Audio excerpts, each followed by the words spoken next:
નમસ્કાર, India news ગુજરાતમાં હું આપની સાથે નિલેશ રાઠોડ. સમાચારની શરૂઆત કરીએ તો શ્રાવણ મહિનાના પહેલા સોમવારે દેશભરના શિવ મંદિરો અને જ્યોતિર્લિંગોમાં ભક્તો ઉમટી રહ્યા છે. 12 જ્યોતિર્લિંગોમાંના એક બાબા વૈદ્યનાથ ધામમાં ભક્તોની લાંબી લાઈન લગભગ 5 કિલોમીટર જેટલી લાગી છે. ત્યારે બિહારના બાંકામાં બાબા જ્યેષ્ઠ ગોરખનાથ મહાદેવને જળ ચડાવવા માટે ભક્તોએ સવારે 2 વાગ્યાથી જ લાઈન લગાવવાનું શરૂ કર્યું હતું. આ અહેવાલો દર્શાવે છે કે 50,000 લોકો મંદિરમાં દર્શન માટે પહોંચશે. દરમિયાન મધ્યપ્રદેશના ઉજ્જૈનમાં બાબા મહાકાલની શોભાયાત્રા નવા બનેલા માર્ગ દ્વારા કાઢવામાં આવશે. આ શોભાયાત્રા સાંજે 4 વાગે શરૂ થશે અને કમર યાત્રાને કારણે ઉત્તર પ્રદેશના મુઝફ્ફરનગરમાં તમામ શાળાઓ અને કોલેજો 3 થી 10 ઓગસ્ટ સુધી બંધ રહેશે, જેથી શ્રદ્ધાળુઓની અવરજવરને સરળ બનાવી શકાય.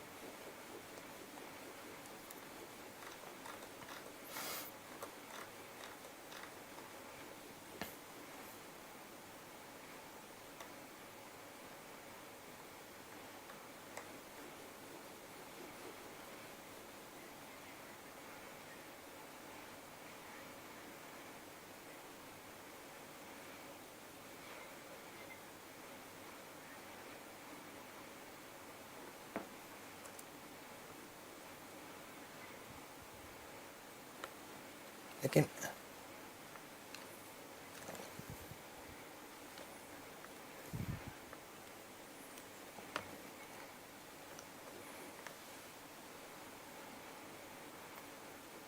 જે પ્રમાણે તમે અત્યારે ટીવી સ્ક્રીન પર જોઈ શકો છો, અત્યારે શ્રાવણના સોમવારે આજે જે મંદિરોમાં ભક્તોની ભારે ઘોડાપૂર જે જામ્યું છે અને લોકો વહેલી સવારથી જ મહાદેવના દર્શન માટે જ્યારે લાંબી લાઈનો લગાવી રહી છે, ત્યારે અત્યારે તમે ટીવી સ્ક્રીન પર જે પ્રમાણે જોઈ શકો છો, અયોધ્યાથી જે દ્રશ્યો સામે આવી રહ્યા છે.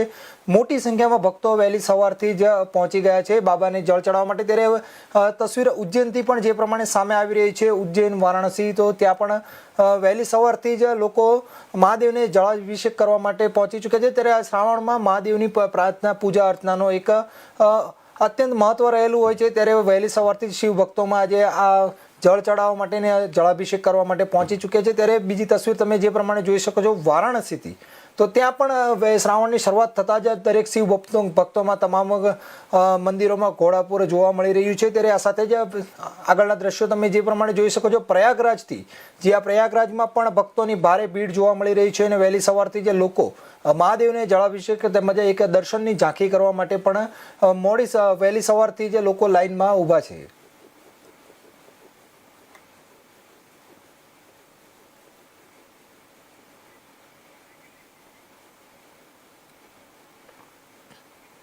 સમાચારમાં આગળ